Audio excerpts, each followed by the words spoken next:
Okay, here we go. The top 10 martial arts books. Number 10, The Overlook Martial Arts Dictionary. A very extensive glossary, some illustrations on terminology for all martial arts. An excellent resource. Never had a situation where there was a term it didn't have. The next is Musashi's Book of Five Rings. This is a martial arts interpretation of that book. Excellent book on philosophy and strategy. The next one is actually two. The Marine Corps' Close Combat Guide called FMFM 0-7. Very practical illustrations of true combat techniques. Not a lot of flash to it, just straight to the point. The other is the Army's FM 21-150 Combatives. Again, very good book. Striking surfaces and targets, good illustrations, both very good resources, readily available online. Another classic, The Art of War. This particular version was edited and had a forward by James Clavell, the author of Shogun and other amazing novels. Again, if you haven't read Sun Tzu's The Art of War, you need to. This book, oddly enough, is in my list of top 10s. It's called Black Medicine. It's very concise, but very practical resource to just getting things done in a self-defense scenario. So a very good book, and it is recommended. Most of my theory on martial arts is that martial arts and karate is not about duking it out and standing toe-to-toe and fighting somebody. It's about getting in, incapacitating the person, and getting out. Gucci Kanji by Master Hai Long. He has a series of books.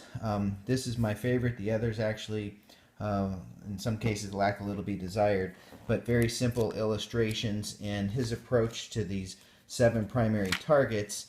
Again, it's not messing around. Here's somebody coming at you. He lifts his knee to kick, but instead of a fancy kick to the face, it's kick him to the knee.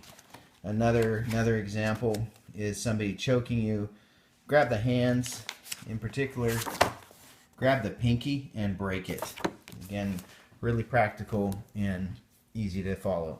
The next is more for the kids. Quiet Voice, Loud Voice by Matthew Jimenez. It's a book about bullying, and it's a good combination.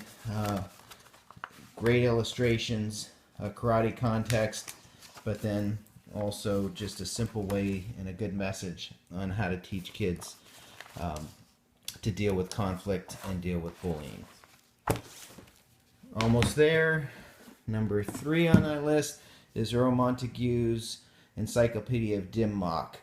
Whether you believe it in pressure points or not, you got to get this book. It's just phenomenal. Unfortunately, Earl Montague passed away several years ago, but there's just no book out there that's better, and anybody in the martial arts has a reason to know about pressure points, and that's the one to get. And number 2 is Karate Do My Way of Life, Gichin Funakoshi. Yes, this is obviously focused on karate, but it was written in the 30s by the founder of modern day karate, and is just a good quick read on philosophy. And lastly, you cannot be in the martial arts with having read The Tao of Chi Kondo by Bruce Lee. Easy to read. It's not a cover-to-cover book. It's something you flip through and read through and use to pick out what works for you and what doesn't. And I'll be back because there are more, but in summary, those are my top 10 picks for the best martial arts books.